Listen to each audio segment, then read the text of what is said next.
एक सीधा साधा गांव का भगत कभी कथा नहीं सुनता था, गाय चराता था गांव की। तो एक दिन और गोपाल जो गाय चराने वाले थे उन्होंने कहा, यार कभी तो कथा सुन लो, रात दिन पशुओं के पीछे घूमते हो, पशु बुद्धि, कभी तो कथा सुन लो। तो एक दिन सोचा दोपहर के भोजन गांव में पाएंगे जाके अपने घर में, और कथा हो रही वहीं से निकल लेंगे, जो सुन लेंगे तो सुन लेंगे। खड़े खड़े वहां चर्चा चल रही थी, जिसने मनुष्य जन्म लेकर के गुरु मंत्र नहीं लिया और नाम जब भगवान का नहीं किया, उसका जीवन मुर्दा, व्यर्थ जीवन।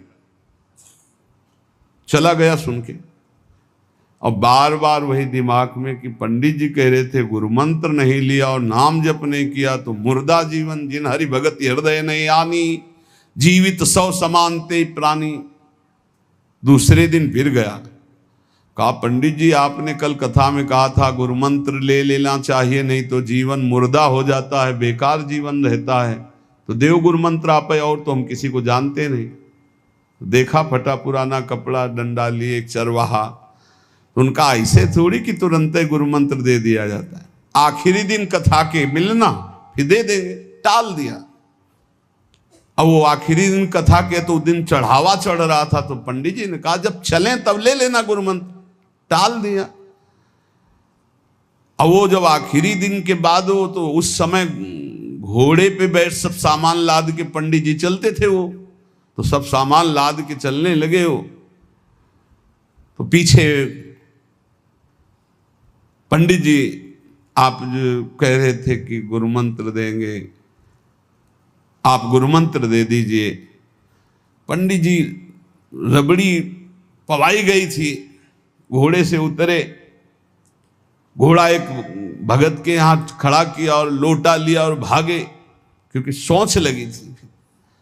अब वो भगत किसान आदमी, गांव का गंवार आदमी पीछे लगे, पंडित जी अरे गुरु मंत्र दे दो, कितने दिन से टहला रहे हो आप। अरे उनका यार मतलब सोच का पैसा, तू गुरु मंत्र की बात कर। और वो पीछे लगा कि अब हम नहीं जाने वाले, आपने सब सामान लाद ली थी, भगवान की कृपा कहो कि आपको सोच लगी आई, नहीं तो आप हमको तो गुरु मंत्र ही नहीं देते, हम आपको नाम पर विश्वास की बात। पंडित जी तो दत्त गपोचन, जय गुरुदेव की जय गुरु। वो दबकाए है दत्त गपोचन, एकदम मूर्ख आदमी, तो सोच तो। वो प्रणाम कर लिया, जय गुरुदेव, दत्त गपोचन दत्त गपोचन। जपना न राधा न कृष्ण न राम न हरि। घर आया, बोले आज से गाय चराना बंद। बोले क्यों? बोले गुरु मंत्र मिल गया, अब हम भजन करेंगे, हमारा जीवन मुर्दा नहीं रहेगा, अब जीवन सार्थक रहेगा। और मेहनत करने वाला आदमी, गाय चराने वाला आदमी, अब शुरू हो गया बैठ के धत गपोचन धत गपोचन। अब इसमें न कोई भगवान नाम है, न कोई मंत्र है, न प्रणव है, न नमो नमः, कुछ नहीं।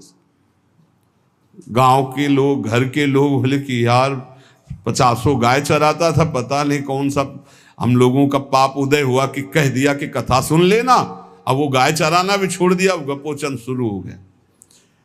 अब उसकी ऐसी लगन लगी, सहज सरल भोले जो होते हैं ना, हरिवंश महाप्रभु कह रहे हैं, मुनि मन ध्यान धरत नहीं पावत, करत विनोद संग बालक भट, दास अनन्य भजन रस कारण, जैसे हित हरिवंश प्रगट लीलान। लालजू महाराज बड़े बड़े मुनियों के ध्यान में नहीं आने वाले, बड़े विनोदी। रुक्मिणी जी से कहा तैयार हो, भगत के दर्शन करने चलना है। रुक्मिणी जी ने कहा बहुत दिनों बाद आज आपको किसी भक्त की याद आई, प्रभु जरूर कोई महाभागवत होगा, हम चलते हैं। बोले बहुत विचित्र महाभागवत। चले, साधारण वेश में चलना है। जब गांव में गए, उस भगवान तो सर्वज्ञ ही है, उसके घर के दरवाजे में बैठ गए और रुक्मिणी जी से कहा कि पहले तुम मिल के आओ भगत के, फिर हम मिलेंगे। रुक्मिणी जी ने कहा हाँ ये उत्तम बात है, पहले हम उनको दर्शन दे के और दर्शन करके आती है। तो आंख मूंदे से न खाना न पीना, धत गपोचन। रुक्मिणी जी ने कहा ये कौन सा नाम भगवान का, न विष्णु शास्त्र नाम में है न गोपाल शास्त्र नाम में है, और कहीं हमने पढ़ा नहीं, ये कौन सा भजन कर रहा है। कहे किसका भजन कर रहे हो, चुप रहा। फिर किसका भजन कर, 2-3 बार तो गुस्सा के आंख खोला, देखा कोई स्त्री, तो बोले तुम्हारे खसम का भजन कर रहे हैं, और किसका कर रहे हैं।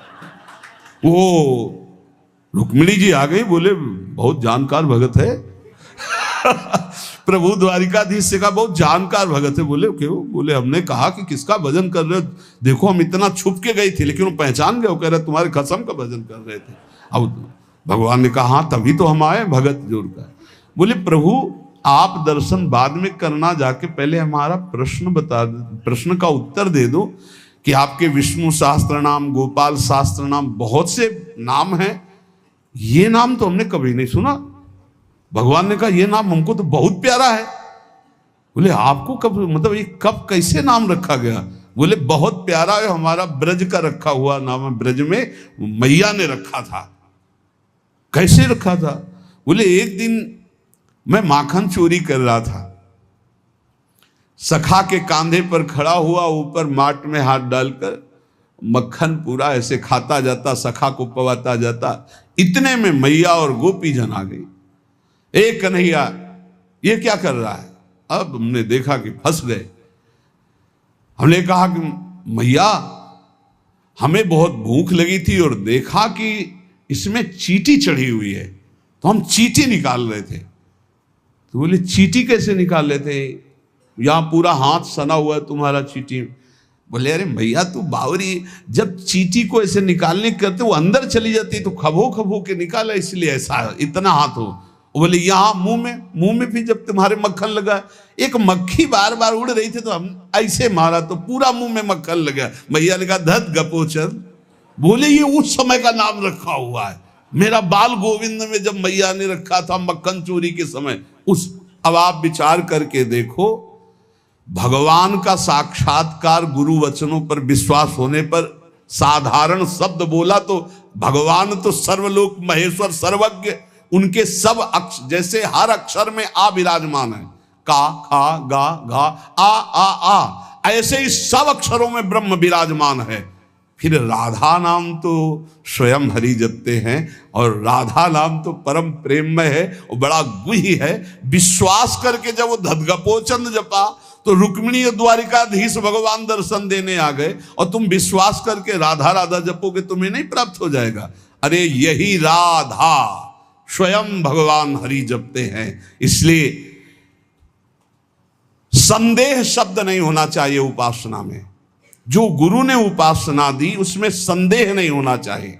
और 5वां, इस 8वें सूत्र में 5वां, असूया, दूसरों के गुणों में दोष देखना, चुगली करना और ईर्ष्या, इनसे बहुत दूर रहना चाहिए उपासक को। ईर्ष्या बहुत बुरी है। कंचन तजना सहज है, सहज तिया का नेह, मान बड़ाई ईर्ष्या दुर्लभ तजनाए। ईर्ष्या बहुत बुरी है, मतलब ये जलाती रहती है हृदय में, ये बहुत बड़ी आग है। एक जिससे ईर्ष्या उसको प्रणाम करो उससे नष्ट हो जाएगी। इसके नष्ट करने का उपाय एक ही है, जिससे ईर्ष्या उसको बार बार प्रणाम करो, बार बार। और वो तुम्हें कितना भी कड़ुआ बोले तुम बुरा मत मानना, तो तुम्हारी ईर्ष्या नष्ट हो जाएगी नहीं। ईर्ष्या बेमतलब जलाती रहती है। और किसी के गुणों में दोष ना देखे, किसी की चुगली ना करे। सुनो ऐसे से ऐसा कुछ लोगों का स्वभाव होता है, उनका भोजन ही नहीं पचेगा जब तक 2-4 की बुराई नहीं कर लेंगे। सुना तुमने ऐसे से ऐसा नहीं, हमने तो नहीं। अरे मतलब ऐसे गूढ़ विषय की चर्चा मानो ब्रह्म साक्षात्कार करा देंगे। ऐसे लोगों से बचना चाहिए जो दूसरों की निंदा चुगली करते हैं। निंदा चुगली करने वालों को ऐसा लगता है जैसे चक्रवर्ती सम्राट पद में बैठाल दिए जाएंगे, जब 2-4 उनको मिल जाए सुनने वाले। फिर जैसे कोई भगवत प्रेमी महात्मा खूब सरस भगवान की चर्चा करे, ऐसे ये द्वेषी जन होते हैं। ये निंदा बहुत संभाल संभाल करके, कहीं भी चूक ना होने पावे, पूरी निंदा। तो ऐसे लोगों से बचे। चुगली करना, दूसरे के गुणों में दोष देखना और ईर्ष्या करना।